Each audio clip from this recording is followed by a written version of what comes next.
We're holding this important meeting. I hope we can use this as an opportunity to seriously examine the steps we need to take to prevent a repeat of the tragedy in Benghazi, rather than engaging in gotcha politics that make it more difficult to achieve this bipartisan goal. Madam Secretary, as the new ranking member on the Foreign Affairs Committee, let me say on behalf of the Democratic members of this committee, we'd like to welcome you back to our committee, and we're glad that you're feeling better. This will likely be your final appearance before our committee, and I want to take this opportunity to let you know how much we appreciate your outstanding and tireless efforts to represent our country in the international community. I have no doubt that you will continue to serve our nation in some capacity, as you have for so many years, and I look forward to working with you in the future. And might I add, as a New Yorker, I feel especially proud of the wonderful and outstanding job you've done as Secretary of State. I think that when we look at the outstanding Secretary of States in our history of our country, you will be right up there at the very, very top. The way you've worked, the tireless effort you've had, crisscrossing the globe so many times, you have just been indispensable to all of us as Americans, and I just want to thank you personally. On behalf of all the Democrats, on behalf of all Americans, Democrats and Republicans, we really want to thank you.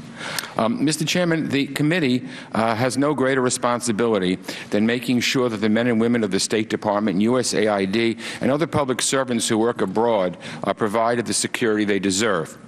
We must do what we can to minimize the threats faced by our diplomats and aid workers, but we must also recognize that some risk is inherent in the practice of effective diplomacy.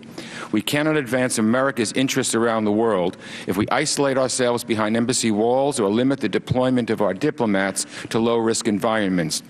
Let's not learn the wrong lesson from today's hearing.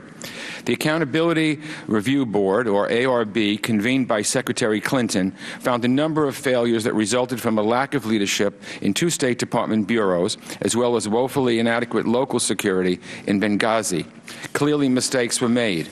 But let's be absolutely clear.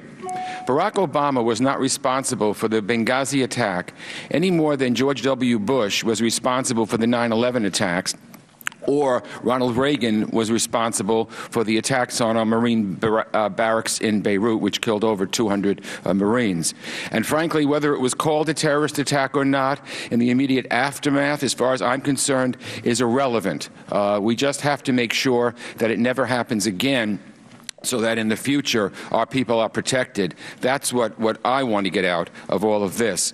So, Madam Secretary, we commend you for accepting all of the ARB recommendations and welcome your commitment to begin implementing them by the time you leave the Department. Even before the ARB submitted its conclusions, the Department moved to address certain shortcomings through its increased security proposal. The vast majority of the funding for this proposal would come from funds previously appropriated for lower priority programs. And I hope Congress will move without delay to give the Department the transfer authority it needs to start applying these changes. It is important to remember that security is not a one-off endeavor. Indeed, it's a long-term responsibility and investment. In that context, the members of the ARB, led by Ambassador Pickering and Admiral Mullen, highlighted the State Department's struggle to get the resources it needs.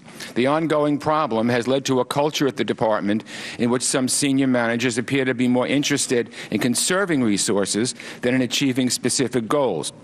The ARB report says, quote, "The solution requires a more serious and sustained commitment from Congress to support State Department needs," unquote. Regrettably, it's clear that Congress is still failing to meet this commitment.